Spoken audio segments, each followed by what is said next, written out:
dan selamat datang di podcast Fauna Nusantara. Saya Lian Rahmawati bersama teman-teman akan mengajak Anda menyelami dunia reptil yang penuh misteri, khususnya ular. Nah, di sini kami akan mengupas tuntas tentang struktur, fungsi, anatomi, dan budidaya dalam adaptasi menakjubkan dari hewan melata ini. Nah, mari kita berkenalan dengan narasumber muda kali ini. Silakan untuk memperkenalkan diri kakak-kakak. Perkenalkan, saya Yeni Oktavina sebagai narasumber muda yang memiliki budidaya ular. Dan saya perkenalkan Lufti Triwadani sebagai dokter ahli hewan. Saya Ratnani Hidayatul Masrura sebagai mahasiswa kedokteran hewan. Baik, terima kasih kepada para narasumber hari ini. Di sini kami akan membahas salah satu hewan reptil yaitu ular. Menurut kalian, bagaimana sih struktur, fungsi, dan anatomi tubuh yang dimiliki oleh ular? Nah, ular itu sebagai anggota ordo Squamata yang memiliki karakteristik morfologi yang unik, yang telah beradaptasi dengan sempurna untuk berbagai habitat. Tubuh ular yang memanjang dan fleksibel memungkinkan manuver di berbagai medan, dari padang pasir hingga hutan hujan. Wah, jadi tubuh ular memanjang dan fleksibel ini ternyata tidak memiliki tungkai belakang. Nah, lalu bagaimana sih cara ular untuk bergerak? Nah, salah satu ciri khas ular adalah ketiadaan tungkainya. Hal ini bukanlah suatu kelemahan, melainkan adaptasi yang efisien untuk bergerak di berbagai lingkungan. Gerakan meliuk-liuk dari ular memanfaatkan otot-otot tubuhnya yang kuat dan sisik-sisiknya yang berfungsi sebagai pijakan. Nah, sisik-sisik yang menutupi tubuh ular itu memiliki fungsi protektif, mencegah dehidrasi dan abrasi. Bentuk dan susunan sisik ini bervariasi antar spesies, mencerminkan adaptasi terhadap lingkungan dan gaya hidup masing-masing. Beberapa sisik bahkan memiliki fungsi sensorik. Wah, ternyata ular tuh memiliki tubuh yang unik ya kak. Nah, ingin bertanya lagi, bagaimana sistem rangka ular dapat mendukung pergerakan yang unik nih kak Yeni?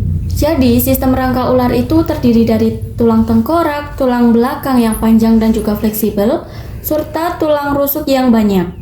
Nah, struktur ini memungkinkan gerakan meliuk-liuk yang khas dan juga memungkinkan menelan mangsa yang jauh lebih besar daripada ukuran kepalanya.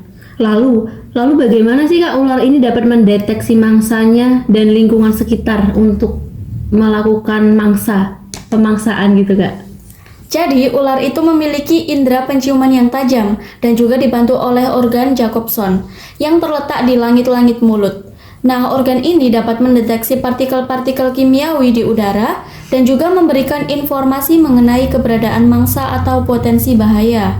Selain itu juga, beberapa spesies ular juga memiliki kemampuan termoresepsi, yaitu kemampuan untuk mendeteksi panas tubuh dari suatu mangsa. Kemampuan ini sangat membantu dalam berburu di malam hari atau di lingkungan yang sangat gelap. Sedangkan ular pit viper memiliki lubang sensor panas di antara mata dan hidungnya. Lalu bagaimana sih kak sistem saraf dari ular itu sendiri? Sistem syaraf dari ular itu, meskipun relatif sederhana, tapi mampu mengendalikan seluruh fungsi tubuh.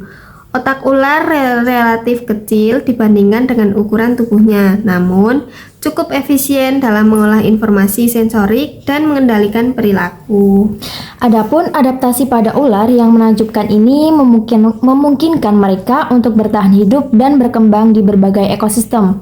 Perlu diingat bahwa ular memainkan peran penting dalam keseimbangan ekosistem.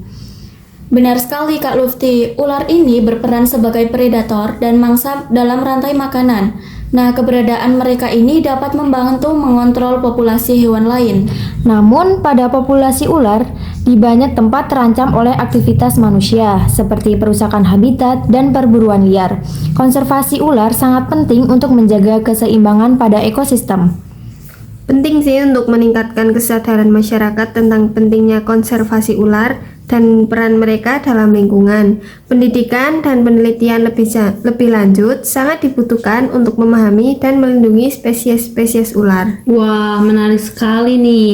Lalu bagaimana dengan sistem pencernaan mereka yang mampu menelan mangsa yang jauh lebih besar daripada ukuran kepala mereka nih kak? Nah, jadi rahasianya ini ada pada rahang bawah ular yang tidak menyatu dan juga tulang rahangnya yang dapat terlepas. Nah, hal ini memungkinkan rahang mereka untuk membuka sangat lebar sehingga dapat menelan mangsa yang utuh. Pada proses pencernaannya juga luar biasa efisiensinya. Asam lambung dan enzim pencernaan yang kuat mampu memecah jaringan mangsa dengan cepat. Beberapa spesies ular bahkan bisa menelan mangsa yang berukuran beberapa kali lebih besar daripada ukuran kepalanya sendiri. Sistem syaraf ular juga menarik nih teman-teman. Meskipun otaknya relatif kecil, mereka memiliki sistem saraf yang cukup kompleks untuk mengendalikan seluruh fungsi tubuh, termasuk gerakan, indera, dan perilaku. Nah, selain itu, sistem ekskresi ular juga unik loh. Nah, mereka ini dapat mengeluarkan limbah metabolisme berupa asam urat yang menghemat air, dan juga adaptasi ini sangat penting terutama bagi ular yang hidup di lingkungan kering. Jadi, anatomi dan struktur tubuh ular memang dirancang dengan sangat efisien dan efektif untuk mendukung gaya hidup mereka yang sangat berekam. Dari sistem rangka yang fleksibel hingga sistem sensorik yang tajam, semuanya terintegrasi dengan sempurna. Hebat bukan? Wah, betul-betul hebat sekali. Dan ternyata banyak sekali keunikan yang dimiliki oleh reptil ini ya, yaitu ular. Nah, Kak Yeni, bisa diceritakan nih sedikit tentang awal mula Anda tertarik dengan budidaya ular ini? Apakah yang membuat Anda memilih jalur untuk budidaya ular nih, Kak? Nah, awalnya itu saya tertarik dengan keunikan ular dan juga perannya dalam ekosistem. Saya ini melihat potensi budidaya ular bukan hanya sebagai hobi, tetapi juga sebagai usaha yang berkelanjutan. Tentu saja, saya juga ingin berkontribusi dalam konservasi ular. Oh, I see. Bisa dijelaskan lagi nih, Kak, tentang jenis ular apa aja yang cocok untuk dibudidayakan? Sebenarnya ada berbagai jenis sih. Yang ular yang cocok itu untuk dibudidayakan tergantung tujuannya. Untuk produksi antibisa misalnya, kita perlu memilih jenis ular yang berbisa, aman untuk dipelihara, dan memiliki racun yang bernilai ekonomis. Sedangkan untuk jenis ular konsumsi, kita ini mempertimbangkan aspek rasa dan juga nilai gizinya.